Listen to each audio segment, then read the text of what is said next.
WVU is pioneering the redevelopment of regionalized textile manufacturing. What we are proposing has never been done before. It's one of those projects where, if successful, could be a model for places all over the world. For many, many years, there was regional and national textile development. Pretty much all of those industries have left the country. We have been working on what's called micro mills. This micro mill equipment is one of one in the world. And this economic development system that we're trying to develop in partnership with Found Surface will be one of one in the world. We will give these micro mills to farmers in West Virginia and Ohio. So what we will do is empower the small farmers to process their own fiber into yarn, and from there send the yarn to Found Surface to be created into a textile or a garment. WVU has the innovation when it comes to the micro mill technology. Found Surface also has the innovation when it comes to industrial knitting machine technology. These machines are really meant for polyester. What they've been working on for the past year is using these machines to use only organic cotton, which hasn't really been done with these machines before.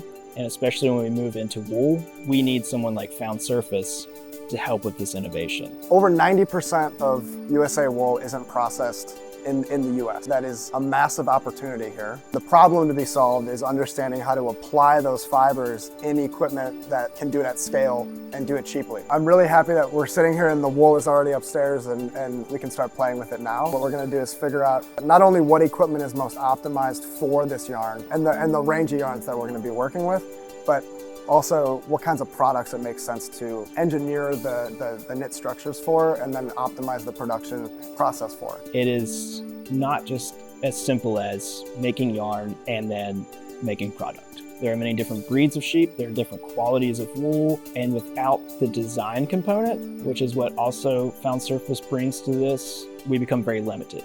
True designers can step in and find uses for those. And it doesn't have to all be wearables. There's a whole world of non-wearables. The sky is the limit on what can actually be made out of the yarn once it's in the hands of Found Surface. Working small is the greatest benefit to Found Surface right now because we're working in an area that needs small-scale manufacturing and processing. They need somebody who is willing to look at their fiber and put in the work to really understand it and develop a product specifically for it. So because Found Surface is a design house along with manufacturing, we're able to offer that to farmers that not only can we process, but we can help develop a vision for the fiber. There are all these multiple components that are working together to make a project like this successful.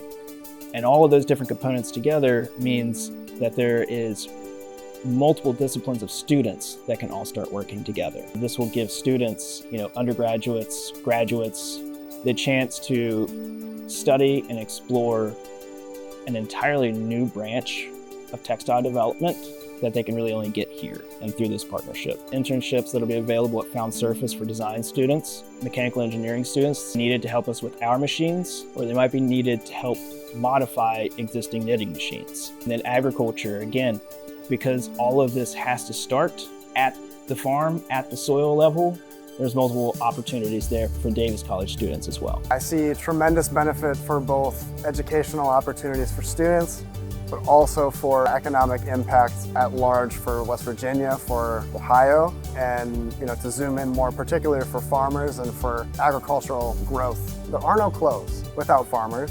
There is no wool without farmers. Wool is the greatest natural material for clothing that has ever been gifted to us that we couldn't even make ourselves if we tried. We're at the confluence of where open technology and 21st century technology can intermingle with 18th century technology. And from there, we can actually start reimagining how everything fits together.